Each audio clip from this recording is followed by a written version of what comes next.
can you impart to the listeners just how stinking amazing this Jordan Mailata story is? He is a unicorn. To learn the offensive line position in 4 years is ridiculous. He's going into his 5th year, and he's an offensive lineman now. But just to learn, it's not just going out there and setting and playing football, but it's learning angles. It's learning how to have a strong side of your body in a side that that they're going to attack. Learning, where your help is, where you have to be strong at. You can't let nobody in the inside when somebody's trying to rush you. Knowing your power points. Staying in your power points.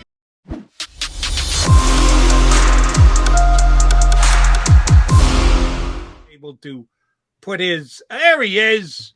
Good morning, gentlemen. Just when we were about to give him a hard time, Barrett Brooks shows up with us. BB, how you be? Good. I was actually outside finishing up on putting my ribs in the smoker, man. So there we go. Fellas. My apologies, fellas. Getting ready for the weekend.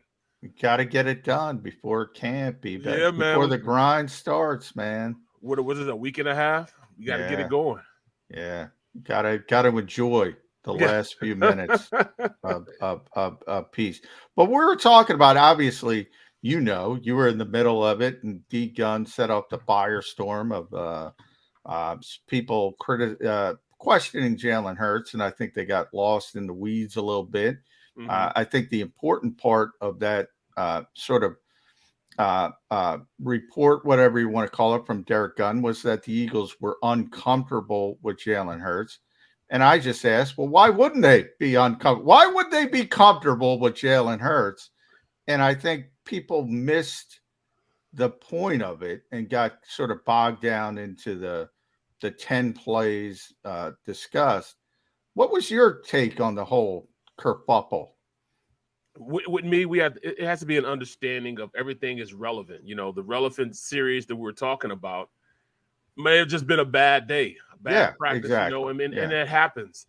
I've had way more than my fair share of bad practice. In fact, there were a couple of times I thought Ray Rose was going to cut me. You know what I'm saying? In fact, I had a practice so bad that he sent me in.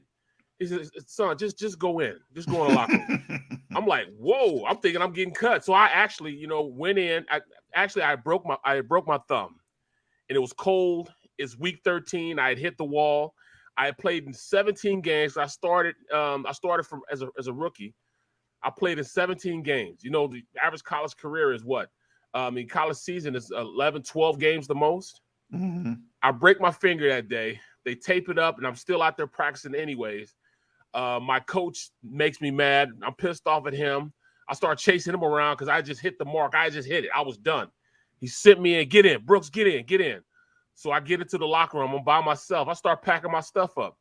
30 minutes later, practice is over with. And then when, so I'm sitting there, I'm like, man. So I'm packing my stuff up here, and the veterans come in. Ooh, B. Brooks, you gone, B. Brooks. They killing me. Long story long, everybody goes to meetings. I'm still packing my stuff up. Ray Rose comes in. What are you doing? So I get cussed out again by Ray Rose about me not being in the meeting. I said, you just cut me. I didn't cut you.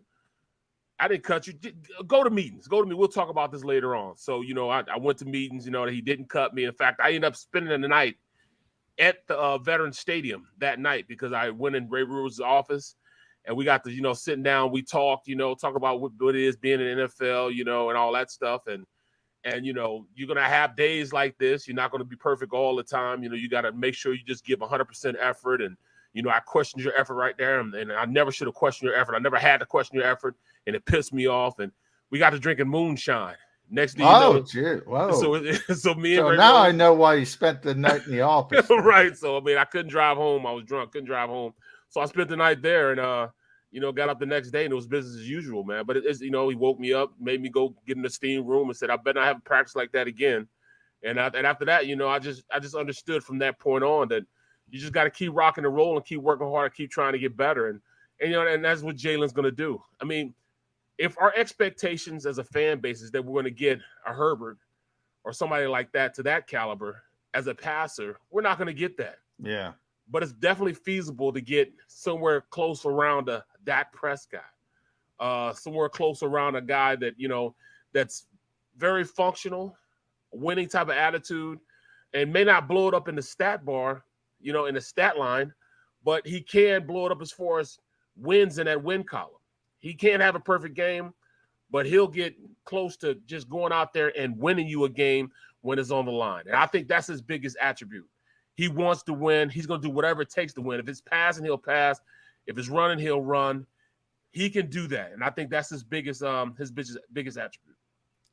BB, when we talk about the quarterback position in the NFL, we know how important it is. We believe that the quarterback has to lift the team up. But every once in a while, it can go the other way, that a team that is so invested in their guy because they like him, because they feel him, because he is a guy who they want to play for and they want to go out and bust their hump for. We talk about a coach that way often, but it can also be the relationship between the rest of the team and the quarterback as well. We believe that Jalen Hurts has all those attributes here in Philadelphia. Can the team really lift him up? Absolutely. I mean, I'll just go from personal experience. I always go by examples. During I was in the league, I won a Super Bowl for that very premise right there. It was Jerome Bettis' last year, and every man to a T decided we were going to win the Super Bowl after we got our butts licked by the Indianapolis Colts on a Monday night. From that point on, there was no way we would have been denied in winning the Super Bowl. Everybody wanted to make sure Jerome Bettis ended his career, a Hall of Fame career, with a Super Bowl ring, number one, but number two, being in his hometown of Detroit. So from that point on, I mean, we didn't win every game, but I tell you what, there was no way we weren't going to make it to the playoffs. We made it as a 6th seed, and we won the Super Bowl in spite of Ben Roethlisberger, who wasn't Big Ben then. He was still Ben Roethlisberger in his second year. So it can be done. It definitely can be done. And he just has that type of nature and leadership quality that this team can rally behind him and for the rest of his career, not just for this season, but for the rest of his career. He has that type of mantra about him. He's one of those guys a likable guy that you'll go out and give your all for. And like I said, that's one of his biggest attributes. And I think Jalen, he's very guarded, but from what we know of him, Barrett, he doesn't give a flying what about that kind of stuff. And by the way, I give Nick Saban a lot of credit for that, because you hear the same thing in New England with Mac Jones. Think about Miami, and Jody's a big Tua guy. Miami agreed to trade for Deshaun Watson. They agreed, and they said, clean up these civil suits, and we're getting you. And meanwhile, Stephen Ross is getting Tom Brady on his yacht, the two Michigan men trying to figure out a way how they can get Tom Brady down there. And Tua knows all this, but people talk about him and his leadership as well. That Alabama mindset, I think Nick Saban does a tremendous job. Jalen calls it rat poison. Not only the negative stuff, but the positive stuff, the expectations. So many people have high expectations for the Eagles. That can affect players in the wrong way. Everybody patting you on the back, so to speak, telling you how great you are. Then you don't work hard. You're right. He's so he's so grounded, especially for a young man. How much do you think that helps him get through these question marks, whether it comes with a bad practice, a bad game? Because everybody's going to have a bad practice, a bad game. You're right, man. Coach Saban has put guys in a position where they don't hear the noise. I mean, that's one thing about Jalen. He could care less about what I say, either one of you say, anybody says. He knows what he can do and what he can accomplish.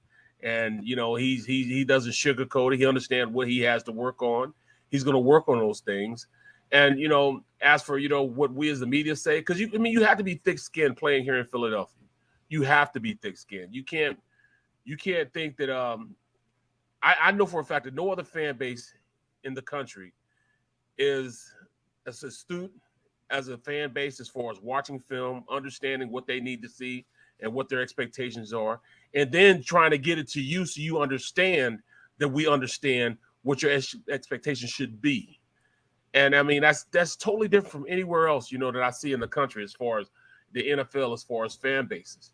So because of that, he was prepared by Saban. But even, much, to talk about, Mac and talking about Tua, he has got a degree in it. He's got a doctorate degree in turning off everything that he doesn't need to hear and getting in there into the lab and really honing in on what he needs to do. It started in college. He got benched, stays there. They asked for, to win a game for him so they can get to the championship game. He does that, wins it for him, and still gets put on the bench the next game, which is crazy to me because that's how he ended up getting benched. But, I doubt seriously, and and this is just me saying it, I doubt seriously that Coach Saban would have done that. You know what I'm saying? Like, once he turned that corner, it's almost like, all right, now I'm forced to do that. I think if he'd have kept Jalen Hurts in that starting role going into next season and it'd been a legit quarterback battle, I think Jalen Hurts would have beat him out. I think he'd beat Tua out. I really do. Yeah, I know, but that's okay. I know you're a Tua guy. I know you're a Tua guy. So we're not going to agree with that. Let me ask you about a specific individual Eagle defensive player, and that's Haason Reddick. As a former offensive lineman, judging by what he's done so far in his career in the NFL, he's a pass rusher. That's what he does. He's going to get to the quarterback. He's going to be an all-out speed guy. He's going to make some tackles against the run every once in a while, but they'll be fewer and far between. But the strength of his game is absolutely getting to the quarterback. If the offensive line knows that, and the offensive coordinator of the other team knows that, how easy or difficult is it to match up against a guy like that, who's got a skill? He's proven that it works for him. The numbers are the numbers, but you also know that there are shorts in his game in other positions. Is he good enough that a team's offensive coordinator is going to take steps to keep him from doing what he's going to try and do? Yes, that's why they want to run multiple fronts. That's why it's imperative that they do. It's just going to be hard for guys to really focus on that and be able to do that, not just within a series, but within plays. You jumping from a 3-4 to a 4-3 front is a lot harder than what people are thinking right now. You go from a 2-gap defensive line to a 1-gap defensive line. It's really hard. That's why it took, what's his name? It came over from Pittsburgh. It took him a long time. It took Hargraves almost half a season to really learn how to be a 1-gapper and get up the field and create havoc. It took him a little while to learn that. But, he's going to have to disguise things. He's going to have to use guys in different positions in order to kind of camouflage, where Haason Reddick is coming, whether he's coming, whether he's not coming, and use guys in different positions. Like Brandon Graham will be at that same, I call it the Sam and the Will, and then the two linebackers that are deep, in a 3-4 system, I call that the Mike and the Jack. But the Sam and the Will going to have to be interchangeable with guys like Brandon Graham. Sweat, he's going to have to be one of those defensive end / linebacker-esque type of players.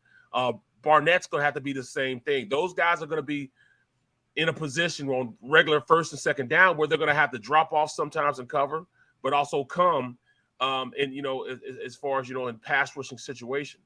So, it's not just Haason Reddick and, because, as an offensive coordinator, you're going to make sure that you allocate resources to stop him as a pass rusher.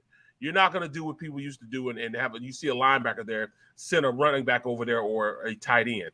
He is good enough that he will beat that guy off the top and it'll be a sack. So they're going to slide the line to him. But then you got guys on the other side like Brandon Graham who's going to, turn around. Now he's going to have a running back or a tight end on him. So it's like, who do you pick as far as stopping this defense? And I think that's going to be very intriguing on how Gannon does that and goes about doing that system. It'll be a great system if everybody buys into it and gets on the same page. But getting everybody on the same page is going to be tough. What was the wide 9? What's his name? Jim Washburn. Jim Washburn. Well, his son is probably Jeremiah. Jeremiah is the guy who's who's basically in charge of those guys like Brandon Graham and Haason Reddick in practice. He's the one that's coaching them up on how to rush, how to play the run when they're out there at that wide position, not necessarily a linebacker, but a defensive end. So I think he'll be in charge of the rotation and getting guys in a situation where they understand when they're supposed to come, when they're not supposed to come. So Gannon has guys in place that'll help him out. But, I mean, that's just a lot. That's a lot to ask a player to come in and change his whole mindset going into this season and thinking that he can switch from those type of schemes, not just within, a series, but within a drive. Barrett, we obviously have limited time with you, so I got to get the NFL offensive lineman perspective. Jody and I were talking about Jordan Mailata and how stinking amazing it is. Do you ever take a step back and say, this is unfreaking believable? I remember going to 2020, it was the San Francisco game, and the Eagles didn't even want to play Jordan Mailata. And I remember talking to Stoutland, and, we're asking him, is he ready? Blah, blah, blah. And Jeff was like, I hope so. I don't know. They just threw him into the deep end of the pool because they had to. And all of a sudden, he turns into, I think Trent Williams is better, but I don't think anybody else is better. Absolutely. Right now. As an offensive lineman, can you impart to the listeners just how stinking amazing this Jordan Mailata story is? He is a unicorn. To learn the offensive line position in 4 years is ridiculous. He's going into his 5th year, and he's an offensive lineman now. But just to learn, it's not just going out there and setting and playing football, but it's learning angles. It's learning how to have a strong side of your body in a side that that they're going to attack. Learning, where your help is, where you have to be strong at. You can't let nobody in the inside when somebody's trying to rush you. Knowing your power points, staying in your power points, making sure your knee bends, all that stuff. It took me until my 6th year in the NFL to really be really good at it. Good enough that, I was confident that I couldn't get beat if I did this type of set. Jordan Mailata learned this in 4 years. It took me up until my 6th year. So that means 4 years of college and 4 years of high school of being an offensive lineman. And he learned it in 4 years. That's crazy that he's that good, that he could just pick that up and be as good as he is. Now it helps that you're 6'8", 380 pounds, probably runs like a 4.9 40, a gifted athlete, but still just having a mindset on how to do it. And plus he's well-versed to playing in both sides. It's interchangeable to him, so to me, that's an amazing feat by that young man to even be an offensive lineman, number one, after playing rugby, but being at this age and only playing 4 years and being so dominant. I think it really clicked for him after the Dallas game 2 years ago when he was going against Lawrence, and Lawrence did something to him. And from that point on, he dominated Lawrence from that point through the game. They lost the game, but he didn't lose.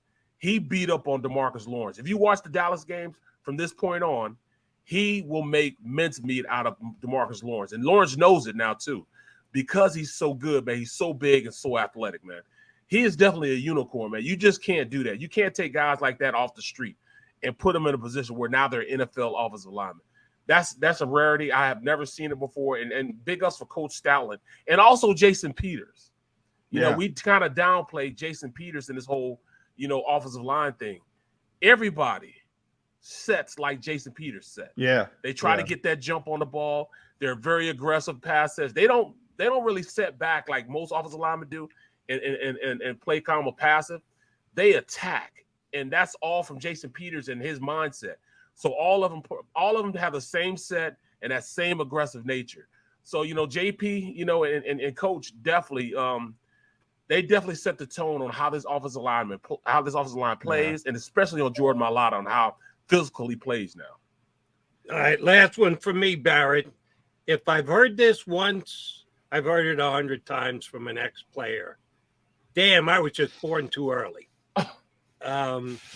Usually it has to do with the fact that the salary of players just keeps going up and up and up and up and up. But with the National Football League now, the amount of work that you have to do for every single week just keeps going down and down and down and Right. down and down. Which would you appreciate more, the larger payday or the lesser work week?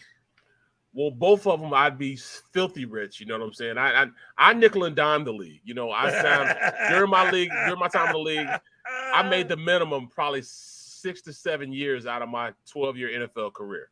You know what I'm saying? I only made like at one contract that I made over what the minimum was. And to me, during that time I was playing, I'm still not complaining.